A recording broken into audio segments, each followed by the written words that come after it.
السلام علیکم ویورز، کیسے ہیں آپ؟ امید کرتی ہوں خیریت سے ہوں گے۔ انشا فوڈ چینل میں آج آپ کے ساتھ محمد صلی اللہ علیہ وآلہ وسلم کی جو گستاخی کی ہے اس عورت کو دکھاؤں گی۔ یہ نپور شرما، یہ کافر ہیں جن سے برداشت نہیں ہوتا کہ ہم مسلمان ہیں اور مسلمانوں کی انہوں نے گستاخی کی ہے۔ نبی پاک صلی اللہ علیہ وآلہ وسلم جو ہر مسلمان کے دل میں بستے ہیں، ان کی گستاخی کی ہے، جو لوگوں سے قطعی برداشت نہیں ہوا۔ لوگوں نے کافی ہنگامہ کیا ہے اور وہاں کی مودی سرکار نے کافی فورسز کو بھیج دیا ہے۔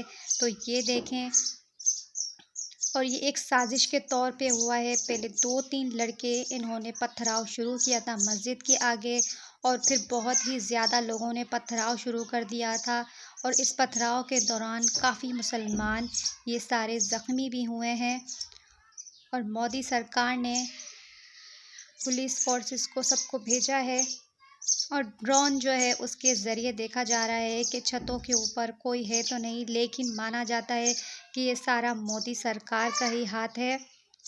اور ہم مسلمانوں کا کہنا ہے کہ نبی پاک صلی اللہ علیہ وسلم کا ہمیشہ نام بلند رہے گا۔ اور طارق جمیل صاحب نے بھی اپنا بیان دے دیا ہے۔ انہوں نے بھی کہا ہے، نبی کریم صلی اللہ علیہ وسلم کی شان میں سرعالم گستاخی انتہائی قابل مذمت ہے۔ ایسی حرکتیں مسلمانوں کے جذبات کو ٹھیس پہنچانے کے لیے ہر تھوڑے عرصے میں کہیں نہ کہیں کی جاتی ہے۔ تو آپ لوگوں سے گزارش کرتے ہیں کہ محمد صلی اللہ علیہ وسلم کے ہم چاہنے والے ہیں، زیادہ سے زیادہ اس ویڈیو کو شیئر کیا جائے۔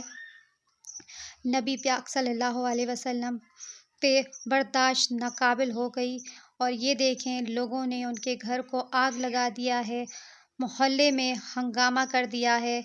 مسجد کے آگے کچھ لوگ کھڑے ہوئے ہیں۔ یہ ہنگامہ پہلے بھی ان لوگوں نے کیا تھا 3 جون کو، لیکن ڈھٹائی سے یہ عورت کھڑی ہوئی ہیں۔ یہ دیکھیے، انہوں نے کہا ہے کہ میں معافی نہیں مانگوں گی، میں نے کچھ غلط نہیں کیا ہے۔ کافی مسلمان بہت شدت سے غصے کی حالت میں ہیں، اور عمران خان کا بھی یہی بیان ہے۔